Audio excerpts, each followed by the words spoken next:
Come November the 11th, residents of Imo, Bayelsa and Kogi State will troop out in their numbers to vote for candidates of their choice in the governorship polls. Already, the military has assured residents of their security, saying nothing will deprive them from fulfilling their constitutional right to vote.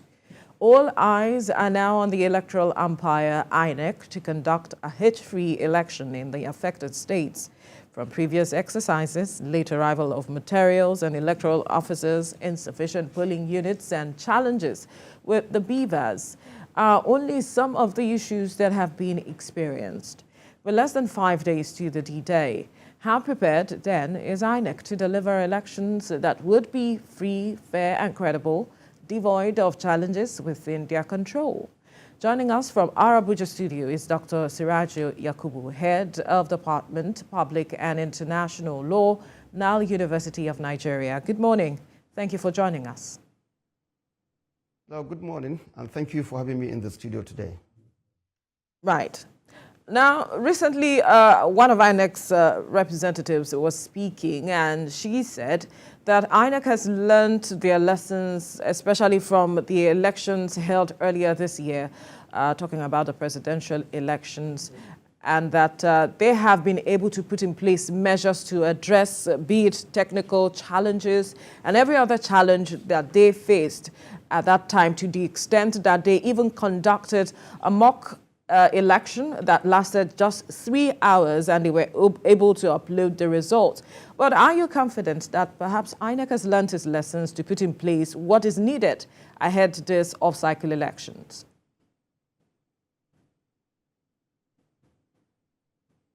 Hello?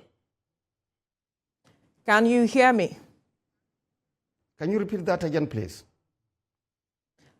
So I asked that, I said INEC says it has put in place every measure necessary to address every challenge they faced earlier this year during the election, to such that they are believing that this off-cycle election would be hitch-free, to the extent that they carried out a mock election, I think about a week ago, that lasted just 3 hours. Can you hear me? Yes, I can, yeah. I am asking, are you confident, despite INEC saying all of this, that this off-cycle election would be hitch-free? Well, I cannot say I'm 100% confident that the election will be hitch-free, because anything that is involve human beings, and especially technology, we cannot rule out hitches. Just as you are trying to speak to me, I couldn't hear you very well, so I believe that you have been, this morning you have been interviewing other people, and maybe it has been working perfectly well. But when it comes to me now, you see, I had to ask you to repeat the question that you asked me. Technology cannot be said to be 100%, hitch-free until the elections start in those states, and that's when things will be unfolding, and see see whether actually the technology deployed will be working or not. And again, like I said, anything that involves human actors, you cannot say confidently that it will be hitch-free, because interest will play out. And again, the issue of subjectivity, how the actors look and react at things at the time. When we are talking about hitch-free election, is not only the responsibility of INEC. INEC is just the most critical stakeholder in any election in Nigeria, but there are other stakeholders like the security agencies, the police especially, which is responsible for internal security, and other security agencies that are supposed to complement the effort of the police during the election. So the issue of logistics for the police, for the military, for other security agencies is also a factor. Whether that is adequately taken care of will actually determine the smooth running of the election itself, because the security agencies are supposed to accompany the election materials down to the polling units and make sure that law and order is preserved. Then the other most critical stakeholder, that are the politicians, those involved in the election, if they're able to control violence, the use of thuggery has been experienced before in Nigeria. So if, talks will have their day that day, definitely you cannot say 100% that there will be huge free election. So also the voters, how they conduct themselves, during the election also is a factor that will determine whether the election will be hitch free or not. So I cannot say with absolute certainty from this studio that the upcoming election on the 11th of November in the 3 states will be hitch-free election. All right. What are your thoughts also on, expectations that INEC will also deliver on its previous promises regarding electronic transmission of results? When you bear in mind the rather definitive, or depending on how you put it now, the positions of the Supreme Court in the fallout of the general elections held earlier in the year. The Supreme Court spoke time and time again in various cases, in various petitions, including the Presidential Election Petition Court, on the fact that the Constitution or the Electoral Act doesn't mandate INEC regarding compulsory electronic transmission of results. But regarding this next opportunity for INEC to deliver on its promises, what are your expectations? Yes, before the expectation, I think we need to understand the law govern transmission of results in Nigeria. I think the basis of that is the Electoral Act 2022 and the electoral regulation issued by INEC itself, pursuant to Section 148 of the Electoral Act 2022, which empowers the INEC to issue regulation for the conduct of the election. So what the law is saying is that the results, after the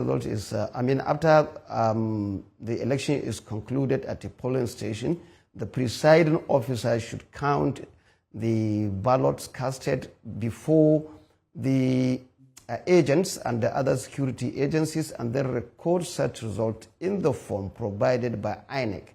Then thereafter, the results entered into the forms should be transmitted direct to the next level electronically. And then by saying that does not mean, because the same act and the same regulation also prescribe that the hard copy of the results should also be taken for collation at the next level.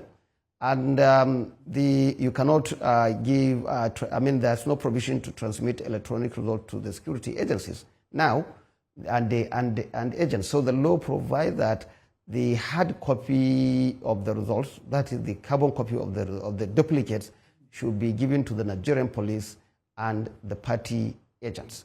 So, and even at the collation center, what the law says is that they will use the hard copy delivered at the collation center to collect the result. But where there are discrepancies, they now fall back on the electronic transmitted result, because it is presumed that the result could be tampered from the polling unit to the collation center. So now, if you look at it critically, the issue of transmission of the result actually is to serve as a buffer. Is not that the INEC should rely totally, or that the INEC does not have the power to receive results manually. But again, what is more interesting is that even in the regulation, the INEC envisaged that there will be situations whereby the results will be lost totally. For example, the presiding officer could not deliver, and it had happened, could not deliver the hard copy of the results to the next level.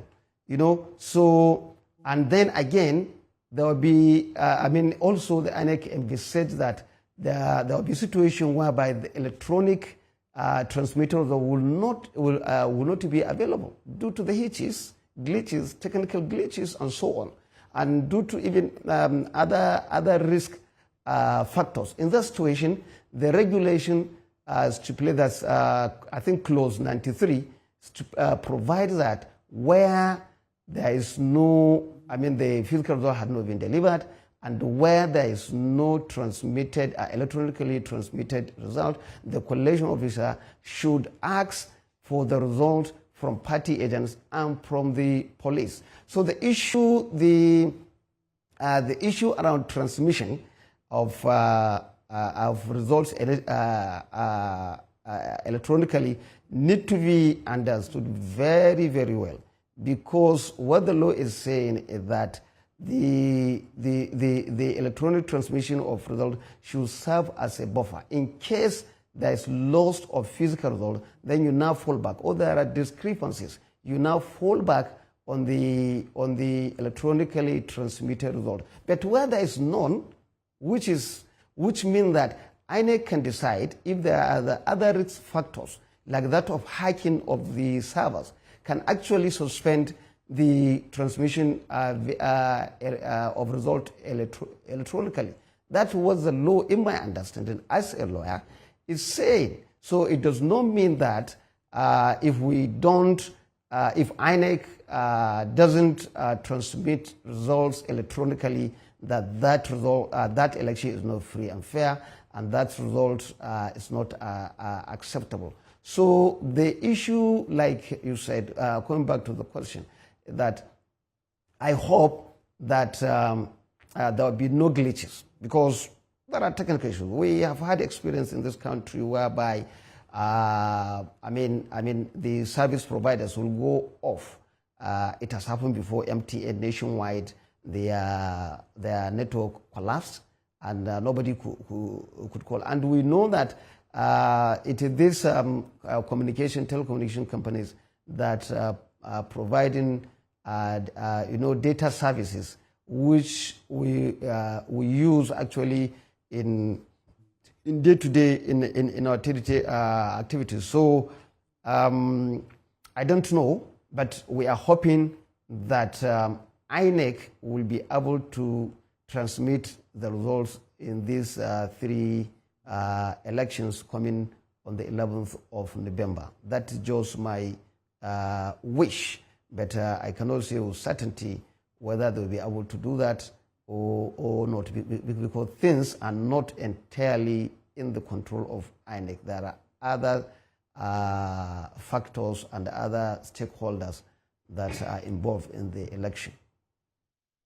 Interesting, and that's where I'm taking my question too, because you mentioned it earlier that there are other stakeholders involved for INEC to have a hitch-free election.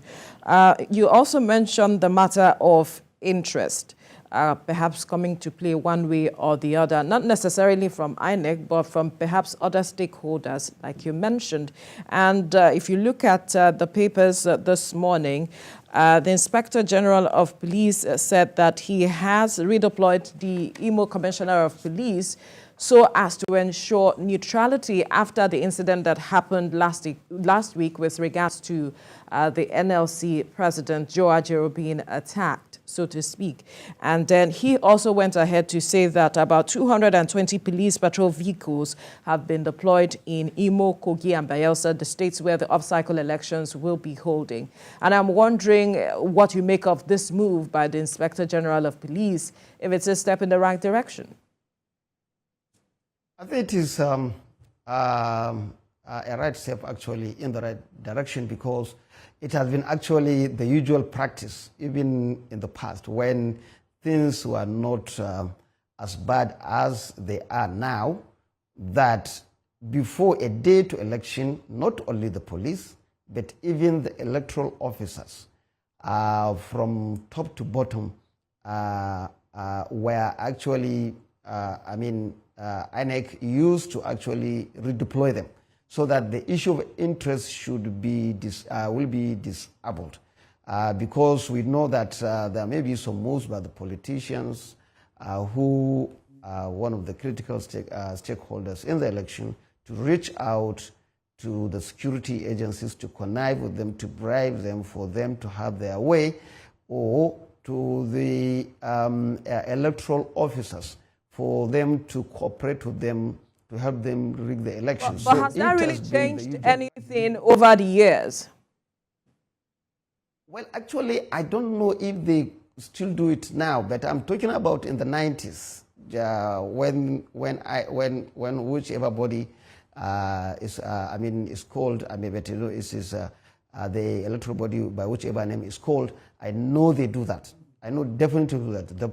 The police also do that. Whether they do it now, I'm not 100% sure. But this is a good move, and I believe that that can play a greater role in ensuring free and fair election in the state. I think the IG should extend. Dr. Sirajo, I'm talking about the redeployment of the Commissioner of Police. You said that this is something that happens every election cycle. And I'm saying, with this redeployment that we have seen over the years, has that really changed anything with addressing the matter of interest or even addressing the matter of security during elections? Yes, I'm telling you yes, because in the past I know, because if it is still the usual practice, I don't know, but I know that like in the 2015, 2019 election, the commissioner, I know the commissioner in Kano was the one who conducted the election, for example, but I'm not saying that there was some election malpractice there because of that, but I'm just telling you about the previous experience in the past that I know, and I know that that has been helping. The system in ensuring that that whatever arrangement is made between those officers and the politicians in the area is dismantled. So I believe that it helps a lot. Only that we don't have data to analyze to come forward with the actual result that yes, redeployment of police officers and other and the electoral officers is actually helping or not. But I think it's a very good move to redeploy officers in charge of election and other security officers there in case whether there is an arrangement, and that will actually a day to election if you redeploy the commissioner of police and the electoral commissioners. Actually, there will be no enough time for the local politicians to approach the new people coming to do their bidding. So I think yes, this is a good move, and I think it has been helping in reducing malpractice in election. I hope this answered your question. Right.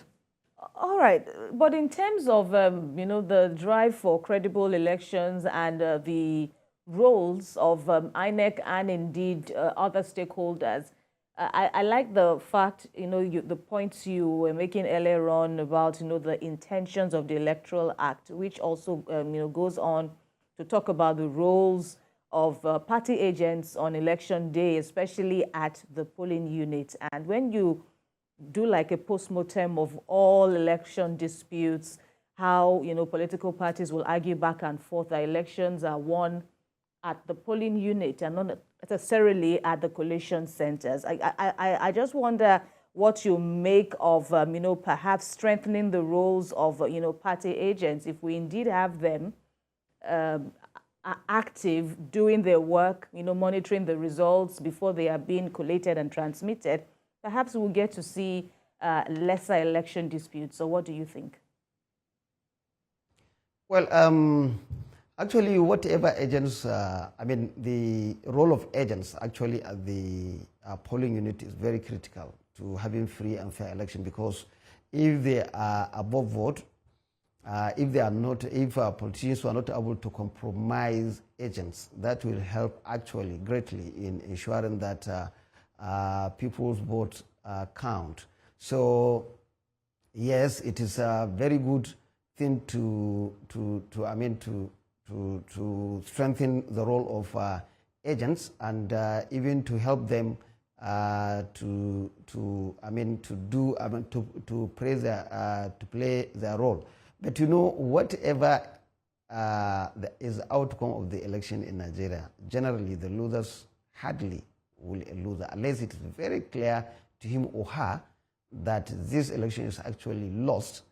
But it will be difficult. They will be looking for any technicality, any slightest, seeming violation of Electoral Act to go to court. And with that, you cannot prevent dispute. We have not reached a stage whereby politicians will say, okay, yeah, this election is okay, we have trust in the system. And then when election is declared, they'll say, okay, no, there will be no, I'm not going to court.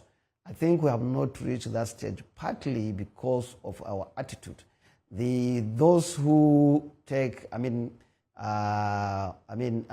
petition, file petition after election, I believe that it is because they know that if they have their way, they can manipulate the election. So they will never believe that they lost that election naturally. That the election has not been tampered with. So I don't think strengthening the agents, the role of agents at the polling units alone is enough to dissuade parties who lost election from going to court. We need a change of attitude. Let us trust ourselves, and let us be trustworthy ourselves to do what is right. I think at that stage we'll be having less election disputes going to court. Right. Another issue or another stakeholder is or are the parties themselves who are involved. We see over the years that we have been signing peace accords, and there's going to be a signing of a peace accord towards leading up to the election, perhaps not by Wednesday, by parties in this election. And there is the concern that because this is not legally binding, a legally binding document, there's really no consequence to the signing of this peace accords. What do you say to that? Yes, I think this signing of peace accord anytime there's election shows that we are still maturing democratically. Because there's no need for that if we are doing the right thing. There's no need for any politician to instigate violence. We have courts where we can vent our anger, where we can take our petition, where we can take our complaint to. So there's no need, actually, if we are patriotic enough, there is no need to incite violence simply because election is lost.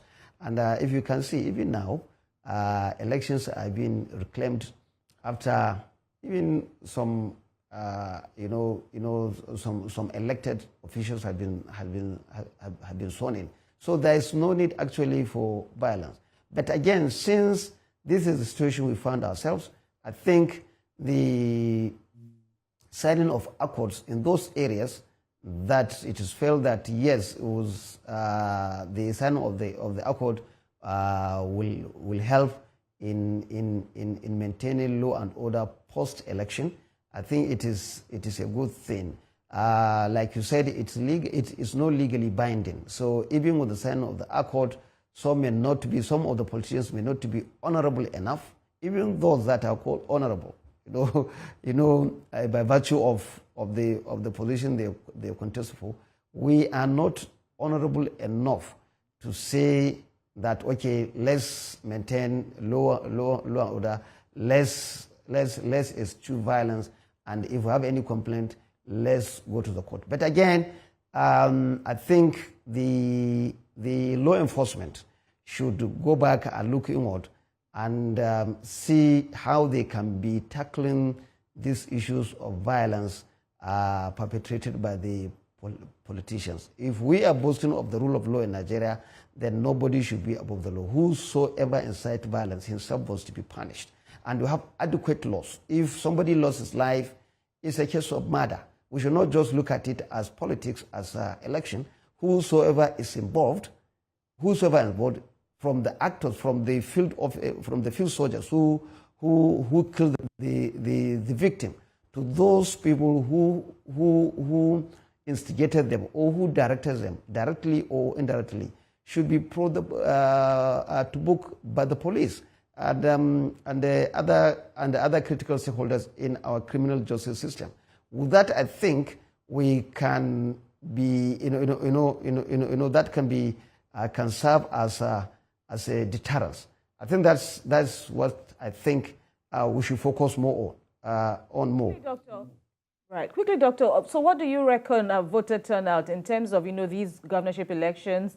Past outings have shown that as against the presidential elections, we have more, voters, but I guess because local politics, governorship elections. But do you, see that improving this time around?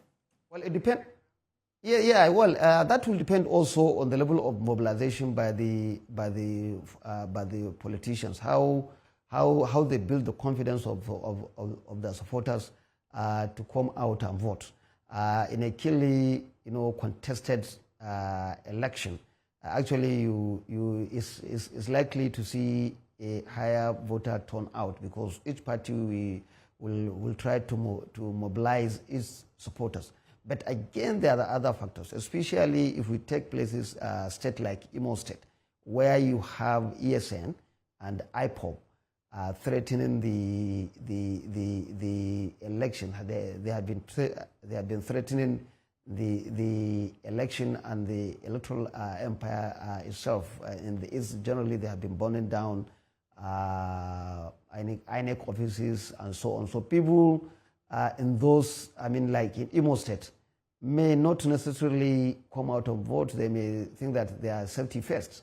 And if they feel that even if they come out, there will be violence and their votes will not count, then we may not experience a higher voter turnout in that state.